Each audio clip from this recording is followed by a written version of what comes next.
악마가 가장 아끼는 것. 나는 성공 철학의 전설적인 인물인 얼 나이팅게일과의 친분으로 많은 교훈을 얻었다. 특히 그가 녹음한 메시지는 내 삶에 커다란 영향을 미쳤다. 메시지 가운데 아주 흥미로웠던 내용을 소개하려고 한다. 물건을 판매하는 악마의 우화였다. 오래된 우화가 대부분 그렇듯 곰곰이 생각해볼 만한 교훈이 들어있다. 이 우화에서 악마는 자신의 물건을 판매한다. 악마가 내놓은 상품은 질투의 검, 두려움의 단검, 증오의 올가미로 각각 나름대로 상당한 가격이 매겨져 있다. 하지만 특히 눈에 띄는 건 자주색 받침대에 올려둔 다 낡고 해진 쐐기였다. 이 물건은 판매하지 않는다. 이것만 있으면 사업을 계속할 수 있기 때문이다. 바로 좌절의 쐐기다. 악마가 낡고 오래된 좌절의 쐐기를 팔지 않을 정도로 귀하게 다루는 이유는 무엇일까? 그 이유는 좌절은 인간을 나약하게 하고 사기를 꺾어 행동하지 못하게 하기 때문이다. 증오나 두려움, 질투에 빠지면 미성숙한 사람들은 어리석은 행동을 하거나 싸우거나 도망친다. 하지만 적어도 행동은 한다. 반면 좌절은 이 모든 것보다 사람을 더욱 철저히 망가뜨린다. 좌절에 빠진 사람은 주저앉고 스스로 불쌍하게 여기며 아무것도 하지 않는다. 이런 일은 있어서는 안 된다. 그런데 안타깝게도 이런 일은 자주 일어난다. 좌절이 자기 연민의 형태를 띠기 쉽다는 사실을 깨닫지 않으면 우리 자신과 이 상황을 자세히 들여다보겠다는 결심을 하거나 불쾌한 상황을 벗어나려는 행동을 하지 않게 된다. 좌절을 해결할 답은 똑똑한 행동이다. 좌절이 당신을 무너뜨리기 전에 당신이 좌절을 무너뜨려야 한다. 악마는 이 쐐기 없이는 생존할 수 없겠지만 당신은 할 수 있다. 이 행동에는 위험과 비용이 따른다. 하지만 그저 편하게 아무것도 하지 않을 때 맞닥뜨리는 장기적인 위험보다는 훨씬 덜하다. 행동은 망가진 것을 복원하고 자신감을 구축해준다. 행동하지 않은 것은 두려움의 결과일 뿐만 아니라 원인이기도 하다. 당신의 행동이 성공을 가져올 수도 있고 다른 행동이나 변화가 필요할 수도 있다. 하지만 행동하지 않는 것보다는 뭐든 하는 게 낫다. 어떤 의심이든 행동만으로 끝낼 수 있다. 생각에 행동을 더하라. 성공적인 삶은 지식과 실천으로 구성된다. 이 두 가지가 분리되면 좌절과 실패만 남는다. 사랑하지 않으면서 사랑을 속속들이 알아봤자 결과는 처참할 뿐이다. 마찬가지로 제대로 사는 법에 통달했으면서 아는 것을 매일 행동에 옮기지 않으면 참담한 결과가 뒤따른다. 자기개발 분야 베스트셀러는 대부분 긍정적인 사고를 다루지만 안타깝게도 생각을 경험으로 바꾸는 방법에는 크게 신경 쓰지 않는다. 열반으로 가는 지도를 주면서 거기까지 가는 차량은 주지 않는 셈이다. 긍정적인 사고만으로 성공할 수 있다면 적어도 95%의 사람들이 풍족한 삶을 누려야 한다. 목사와 교사는 건강과 부, 웰빙을 그대로 보여주는 사례일 것이다.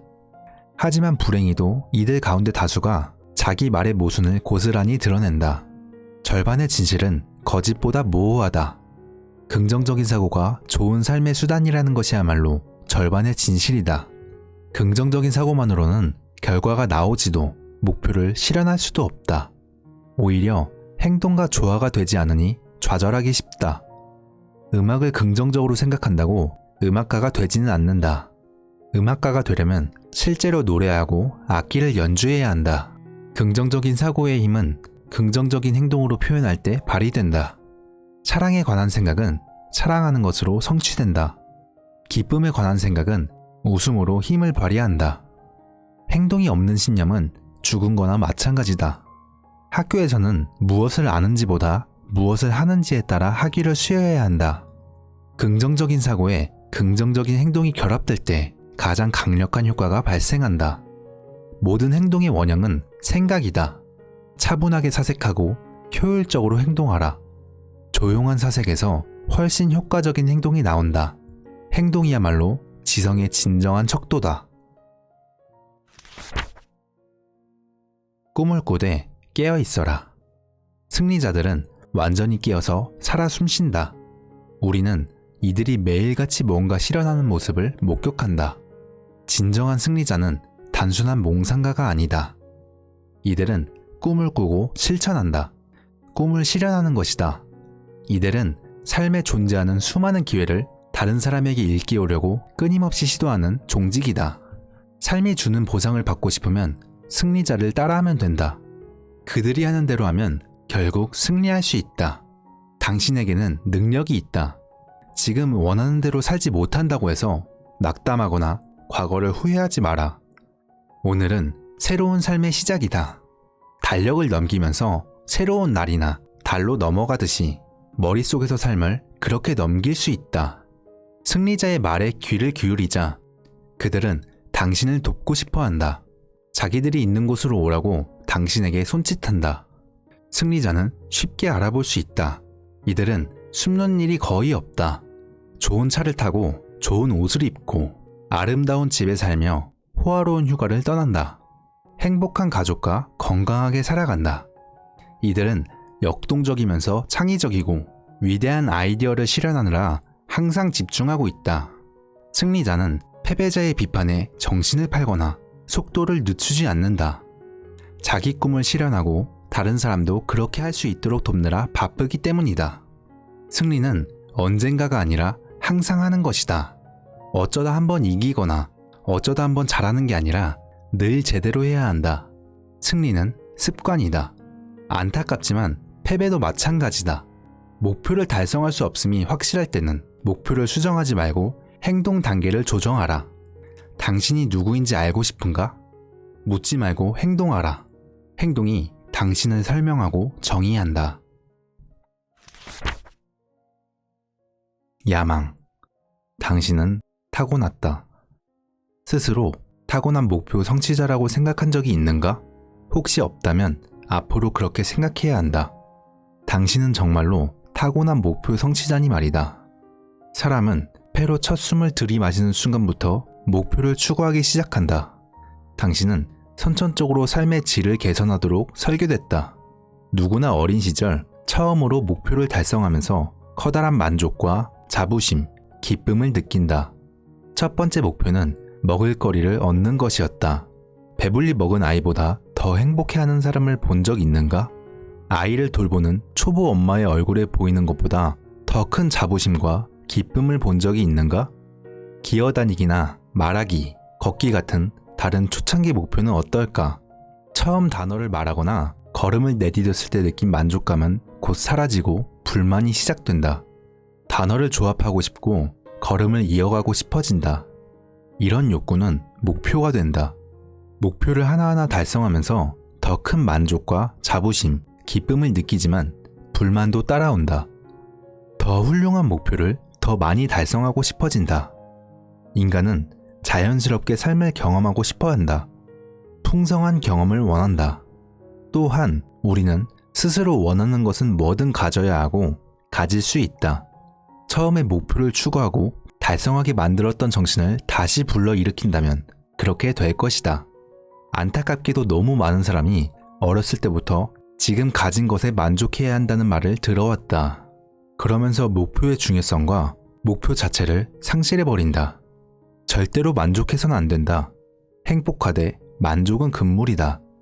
불만족은 창의적인 상태다. 만족하지 않으면 동굴에서 빠져나와 아파트에 들어갈 수 있다. 바퀴와 팩스, 보일러를 발명하게 된다. 불만족은 당신에게 온 세상이 부러워하는 생활 방식을 가져다 준다. 삶의 건전한 불만족을 부여하자. 새로운 목표, 크고 흥미진진한 목표를 설정하라. 그 다음 아기였을 때 발휘했던 열정으로 하나하나 성취해 나가면 된다. 우리는 이것을 살아있다 라고 한다. 다른 모든 것은 죽음이다. 대단한 결과를 얻으려면 큰 야망이 필요하다. 큰 뜻을 품어라. 의연하게 행동하라. 가끔 혼자 남고 실패하더라도 견딜 각오가 필요하다. 계속 정진하라. 세상은 당신이 줄 수 있는 모든 것을 필요로 한다. 노력하고 물색하고 추구하라. 굴복하지 마라. 엘프리드 테니슨. 태도, 인간에게 주어진 재능. 대자연은 대부분의 피조물에게 훌륭한 재능을 부여했다. 우리가 보호색이라고 부르는 이 재능으로 사슴은 숲에 어우러지고 물고기는 물줄기에 녹아들고 새는 나무에 뒤섞인다. 하지만 한 중요한 생물은 이 재능을 받지 못했다. 인간이라는 생물은 어디에 가도 눈에 띈다.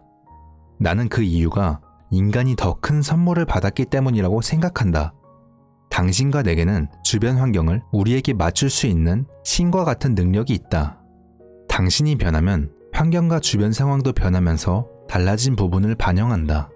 공동체가 비즈니스에 미치는 영향을 관찰하면 비즈니스가 공동체에 어떤 작용을 하는지 알 수 있듯이 공동체가 한 사람에게 무슨 영향을 주었는지 알면 그 사람이 공동체에서 무엇을 하는지 판단할 수 있다. 사람을 둘러싼 환경을 주의 깊게 살펴보면 그 사람에 관해 많은 것을 알 수 있다. 일반적인 인식과 달리 사람은 생각하는 만큼 환경을 반영하지 않는다. 환경이 사람을 반영한다.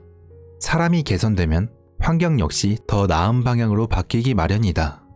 한 사람이 변화하는 모습을 지켜보자. 그 사람은 자연스럽게 예전 환경을 벗어나서 새로워진 자기 존재에 더 잘 맞는 새 환경을 물색할 것이다. 우리의 태도는 하루 동안 함께하는 환경과 같다. 태도는 우리가 스스로를 어떻게 생각하는지 분명히 보여주는 한편 마음속으로 어떤 사람이 되기로 다짐했는지 드러낸다. 태도는 곧 미래의 우리 모습이다. 우리는 야생 물고기나 새, 동물을 바라보면서 대자연이 얼마나 절묘하게 이들을 감춰주는지 경이로움을 느낀다. 하지만 인간이 창의력이라는 위대한 재능을 타고났고 누구나 이 능력을 키우고 활용할 수 있다는 사실에 감동하는 경우는 참 드물지 않는가?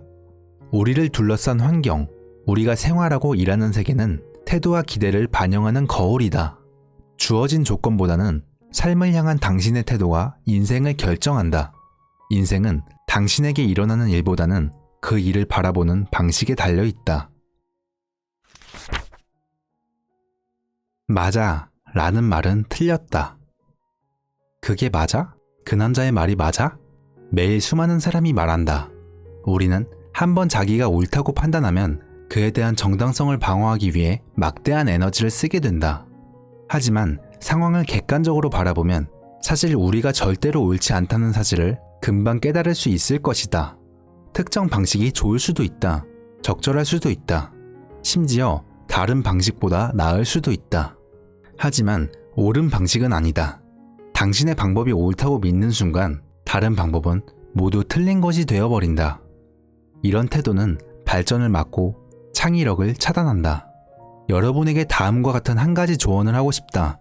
다음번에 당신이 그게 맞아 혹은 내 말이 맞아 라고 한다면 곧바로 이렇게 정정하자. 그건 좋은 방식이고 그대로 실행할 거야. 하지만 더 좋은 방식이 있을 테니 찾아봐야겠어. 최초의 전화는 훌륭한 통신 방법이었다. 기존보다 좋고 심지어 위대한 방식이기도 했다. 하지만 역사적으로 최초의 전화가 가장 좋은 통신수단이 아니라는 건 자명하다. 오늘날의 전화 체계와 비교하면 형편없는 방식이기 때문이다. 이 개념은 건강관리부터 비행기 여행에 이르기까지 우리가 하는 모든 일에 적용된다. 지금 몸담은 비즈니스나 산업에서 스스로 어떤 역할을 하는지 생각해보자. 당신은 기존과 같은 방식으로 일을 처리하고자 하는 덫에 걸리기 쉽다. 그것이 옳은 방식이라고 믿기 때문이다.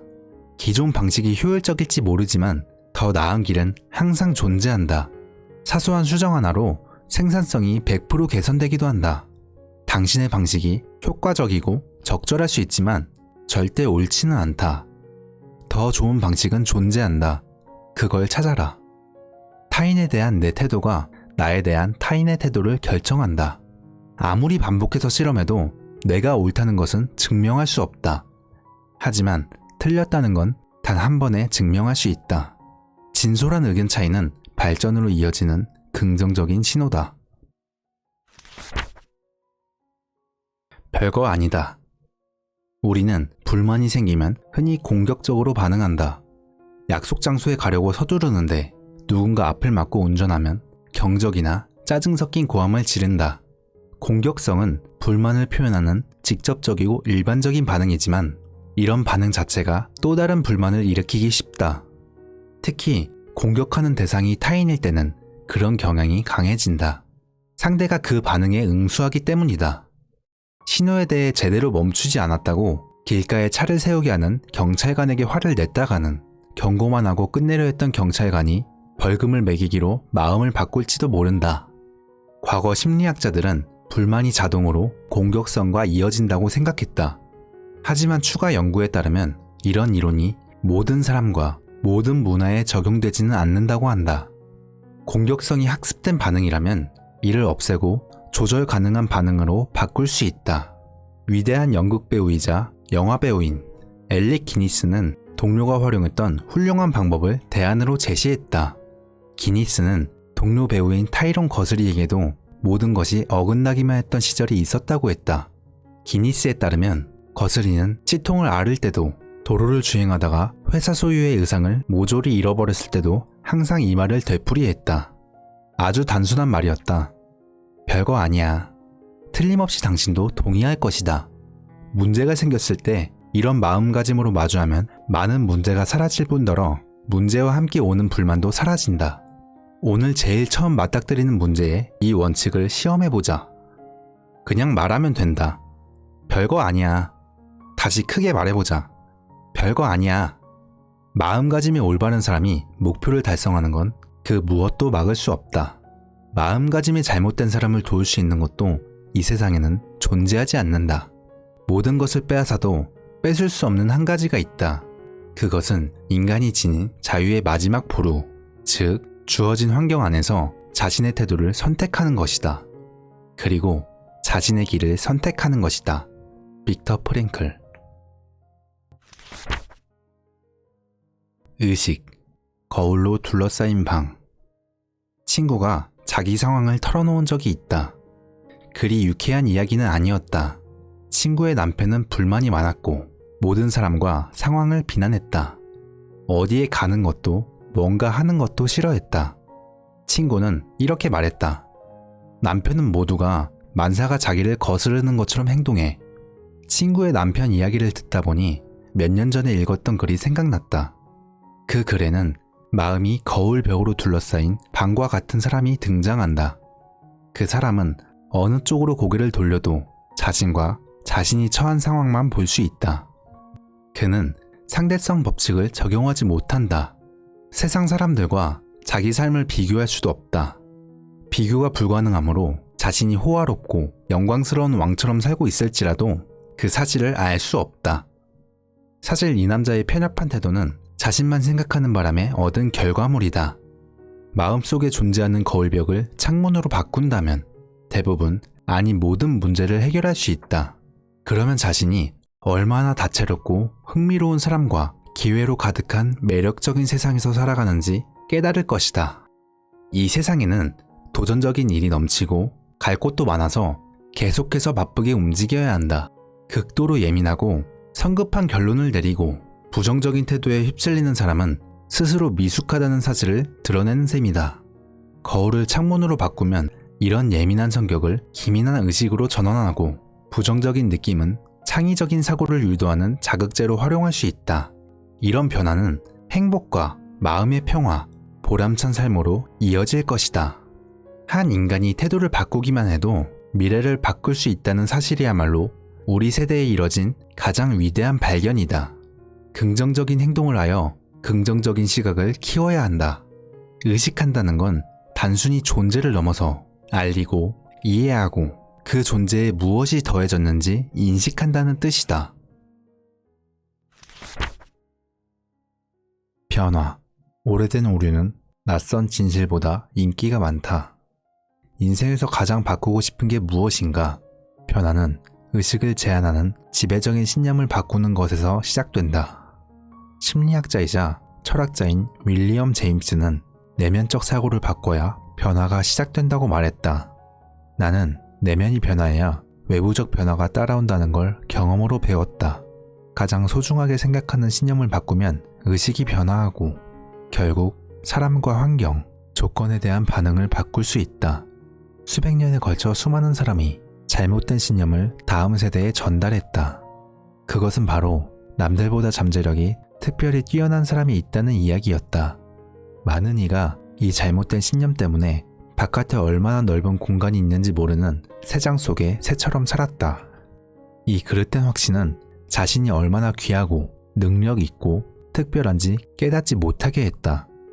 이런 오해에 물든 가련한 영혼들이 옛 독일 속담에 신빙성을 부여한다. 오래된 오류는 진실보다 항상 인기가 많다. 당신은 삶에서 바꾸고 싶은 건 뭐든 바꿀 수 있다. 삶은 흥미진진한 모험이 될 수 있고 그렇게 돼야 한다. 앞으로 과거보다 더 많은 걸 얻고 싶다면 변화가 필요하다. 예전과 똑같은 행동으로는 삶을 개선할 수 없다. 결과, 변화의 상관관계는 법칙이 존재한다. 행동에서 사소한 한 가지만 바꿔도 엄청난 결과로 이어진다는 것이다. 당신에게는 변화를 일으키고 삶을 책임지며 온 힘을 다해 살아갈 잠재력이 있다. 지금 행동하라. 아이의 잠재력을 해방하면 완전히 다른 모습으로 세상에 나아갈 수 있다.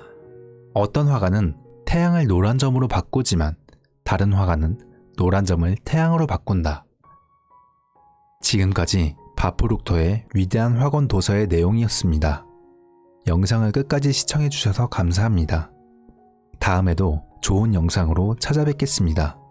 영상이 도움이 되셨다면 구독과 좋아요 부탁드립니다.